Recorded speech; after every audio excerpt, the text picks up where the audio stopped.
Sir, ये petrol की जो डेली प्राइसिंग फार्मूला इंट्रोड्यूस कराया गया है हुकूमत की जानिब से, इसको आप किस तरह से देखते हैं और इसके जो माशी असरात होंगे वो आवाम किस तरह से बर्दाश्त करेगी?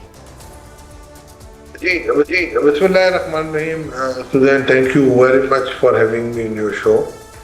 डेली प्राइसिंग, मैं हमेशा इन चीज़ों के फेवर में रहता हूँ और हमेशा चीज़ों की डी रेगुलेशन की फेवर में मैं रहूँगा, मगर इसके साथ कुछ चीज़ें टैग होती हैं, उनको भी गवर्नमेंट को फिर अमलदारी करवानी पड़ेगी, लाइक प्राइस कंट्रोल, स्टॉक के कोई यानी कि ज़ख़ीरा अंदोज़ी कोई ना करे। और दूसरा जो सबसे बड़ा मैकेनिज्म है, इसमें जो सबसे बड़े यूज़र हो रहे हैं, ओगरा की वेबसाइट पे आपने लिया होगा, दोनों दिन के आपने देखा होगा प्राइजेस दी हुई है, और आप देखेंगी तो वो दोनों दिन की प्राइजेस बड़ी अजीब सी आपको नज़र आएंगी कि पेट्रोल की आज जो कल रात की जो उन्होंने 6 दिन की एवरेज निकाल के दी है 195 है, और इवेंचुअल प्राइस आ रही है इसकी 320 रुपये। तो यानी 195 के अलावा अगर मैं एक्सपेंसेस को निकाल दूँ कोई 20 रुपए के करीब है, तो 215 के बाद जितना भी है गवर्नमेंट के टैक्सेस हैं, जिसमें पेट्रोलियम लेवी है, कस्टम ड्यूटी है, कुछ एडजस्टमेंट फैक्टर्स हैं, कार्बन लेवी है, ये सब चीज़ें हैं। और इसी तरीके से जब हम डीजल पे आते हैं तो डीजल पे यही कल की जो एवरेज कॉस्ट है 245, सही 245 के अलावा जो बाकी खर्चे हैं आप मिला लें, तो अगर जो बेसिक डिफरेंस है वो 50 रुपए का है between the price of Karachi port पे जो प्राइस है वो पेट्रोल की 195 और डीजल की 245 है। सही। उस छोटा फर्क जो है वो पेट्रोलियम लेवी का है कि पेट्रोल पे उन्होंने 80 रुपए पूरे कर दिए और डीजल पे उन्होंने 70 रुपए या 70 रुपए कुछ पैसे रखे हैं। तो ये एक फर्क हो गया। बट देखिए, इससे बढ़ के जो सबसे बड़ा फर्क है ना, देखिए आप 2000 पहले से एक हम फार्मूला 2001 से पहले हम एक फार्मूला होता था कि रिफाइनरी को हम कॉस्ट अलोकेट करते थे, और मुझे याद है कि मैं वो प्राइसिंग फार्मूले की हम ऑडिट भी किया करते थे नेशनल रिफाइनरी जाके।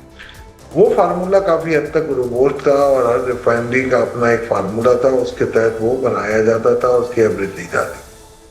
2001 के बाद इंटरनेशनल स्टैंडर्ड्स पे आपने किया कि जी हम प्लैट्स की जो रेट होता है दुबई से, सिंगापुर का जो इंडेक्स है उसका दुबई रेट से हम लेके चले गए। देखिए उसका नुकसान क्या हो रहा है हमें? उसका नुकसान ये हो रहा है कि रिफाइनरीज मोस्टली क्रूड ऑयल मंगा रही हैं, यहीं रिफाइन कर रही हैं, और यहाँ से रिफाइन करके उनको जो रेट मिल रहा है वो मिल रहा है ये क्या सुजैन, ये मिल रहा है इनको प्लाट्स का। 11 जनवरी का मैं ये बड़े वसूख के साथ कह रहा हूँ आपको, आपके प्रोग्राम के हवाले से, 11 जनवरी का जो एवरेज डिफरेंस था बिटवीन प्लाट्स और जो हमारी रिफाइनरियों ने अपने यहाँ क्रूड ऑयल को प्रोसेस करके उसकी जो वेटेड एवरेज निकाली, उसका जो फर्क था पर बैरल $14 था। तो ये $14 रिफाइनरियों की जेब में गया है। सही। और उसमें अब ये फर्क जो है $3.1 रह गया है। बट ये आपने अलाउ क्यों किया? मैं ये कहता हूँ देखिए, एक आप पास ऑन करें मेरी कॉस्ट, बट उतनी कॉस्ट पास ऑन करें जितना मेरे ऊपर जायज़ है। आप ये फार्मूला चेंज करें, फार्मूला चेंज करने के बाद आपको कस्टम ड्यूटी को फिक्स करना पड़ेगा। पेट्रोलियम लेवी को आप एक मतलब फिक्स कर लेंगे, चले जी 80 रुपये पर लीटर में लूँगी या लूँगा, चाहे रेट पेट्रोल का मेरा 200 रुपये हो कि 500। सर, आपने वैसे ये जो दिहाड़ी की बात की है, यहाँ तो हर कोई दिहाड़ी लगा रहा है, और ये भी कहा जा रहा है कि कोई भी जो फार्मूला है ना वो किसी के पास नहीं है। फार्मूला पीएसओ निकालता है, रेट पीएसओ निकालता है, और ओगरा उसी को अडॉप्ट करता है। नहीं, ऐसी कोई बात नहीं है। देखिए ओगरा तो बिल्कुल है और उनको कुछ नहीं पता। माजरत के साथ ये मुझे कहना नहीं चाहिए, बट जो हालात हैं वो देख लें आप। दुनिया की वाहिद कंट्री है जहाँ पर 70 से ज़्यादा OMCs हैं। दुनिया की वाहिद कंट्री है जहाँ पर पेपर पे लिखा हुआ है 42 OMCs हैं, और आप कभी मिल के जाके देखें तो हार्डली 10-12 OMCs के बोर्ड आपको नजर आएंगे। आप क्यों कंट्रोल कर रहे हैं? मैं तो कहता हूँ चले PSO को छोड़ देना, आप हर OMC को कहें जी अपना रेट लाओ, आप देना।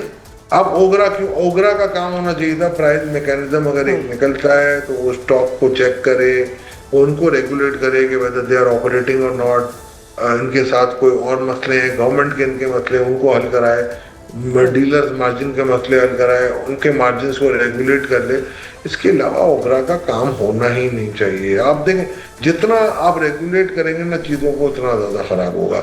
ओवर रेगुलेशन भी बहुत खराब है, अंडर रेगुलेशन भी बहुत खराब है। म्यांमार अभी क्या है, अगर मैं बिजनेसमैन हूँ, मेरा फर्ज है, मैं आपको एक लाइसेंस लेता हूँ, मैं आपसे एक चीज तय करता हूँ और तय करने के बाद मुझे उस चीज पे आपको मिलता है और उसी चीज को मैं कार्रवाई दूं, उसकी रेगुलेशन ओगरा नहीं करनी चाहिए।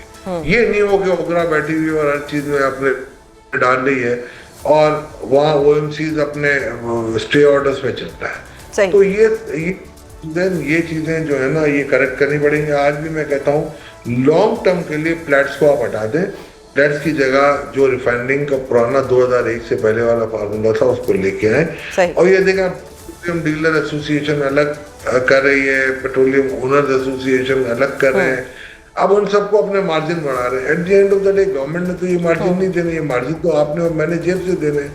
तो आप चाह क्या रहे हैं पहले आप। अच्छा सर, ये इस वक्त जो सिचुएशन है ना, इट्स वेरी कंफ्यूजिंग। और मेरा आपसे सवाल भी यही है कि आज अली परवेज़ मलिक साहब ने प्रेस कॉन्फ्रेंस की, उसके पीछे डीलर एसोसिएशन ऑनर्स के कुछ जो ओहदेदारान थे वो खड़े हुए थे, उन्होंने कहा कि हम हड़ताल मौखिर करते हैं। आपके प्रोग्राम से कुछ देर पहले हमारी बात हुई, जो चेयरमैन है उन्होंने कहा कि जी हड़ताल जो है वो हर सूरत होगी। अब ये जो कन्फ्यूजन है, इस कन्फ्यूजन का खमियाजा तो आवाम को ही भुगतना है ना। इस पे बताएं आप क्या कहेंगे कि कन्फ्यूजन कहाँ लेके जा रही है सारे मामलात को। देखिए कंफ्यूजन शुरू उस वक्त हो गई थी जब एक साथ 55 रुपए बढ़ा दिए गए थे। हम सब ने इनको एक एडवाइस की थी कि जी कि आप इसको ग्रेजुअली बढ़ाएं और ग्रेजुअली कम भी की। अब उस वक्त ये अक्ल दानिश में नहीं है कि अगर करना ही था, इतनी मर्दानगी दिखानी थी तो उसी वक्त आप डेली प्राइस पे कर देते, ठीक है ना जी। और आज मुझे एक बात बताइए, एक पेट्रोलियम डीलर, आज मुझे बताएं पिछले 3 दिनों का आप एवरेज ले लें, पेट्रोलियम डीलर को नुकसान क्या हुआ है मुझे ये तो बता दे। वो उसको तो फायदा ही हुआ है, उसका तो इन्वेंट्री गेन बढ़ ही रहा है ना। अभी आप देखें ना पिछले 2 दिनों में आपने देखा होगा 5, 6, 11 रुपए आपके प्राइसेस बढ़ गई हैं, 9 से 11 रुपए प्राइस बढ़ गए, डीजल तो और भी बढ़ गया। तो आप मुझे बताइए इनको तो इन्वेंट्री गेन हुए ना, लॉस कौन सा हुआ है? और आप वो किस बात में चला रहे हैं मुझे पहले बताइए। वो ये कहते हैं कड़वा कड़वा थू और मीठा मीठा गप। तो गवर्नमेंट का है, गवर्नमेंट की रेट का है, कहाँ है सूबाई प्राइस मैकेनिज्म? तो क्या आप ये अगर कोई भी एक ग्रुप ट्रेड बॉडी उसको जब मिनिस्टर खड़े रह कहेंगे कि जी इनका कानूनी और आईनी हक है कि ये अपना प्रॉफिट मांगे, तो आप मुझे बताइए ना प्रॉफिट की परसेंटेज क्या होगी? इसका तो सबसे फास्ट मूविंग टर्नओवर है वो पेट्रोलियम प्रोडक्ट का है। आप मुझे बताइए।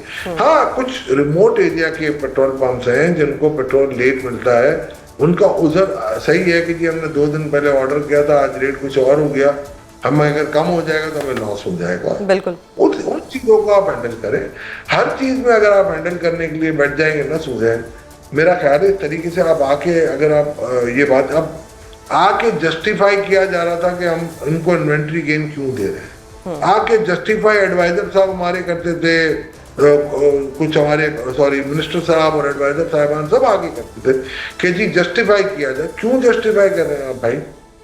आप हकीकत बात करें, आपको आवाम ने इलेक्ट किया है, किसने इलेक्ट किया? वो आपका हिस्सा है जो पेट्रोलियम डीलर है। बट 14,000 और 27,000 मुझे कहते हैं, तो क्या 51,000 लोग और उनके साथ अगर फर्ज करें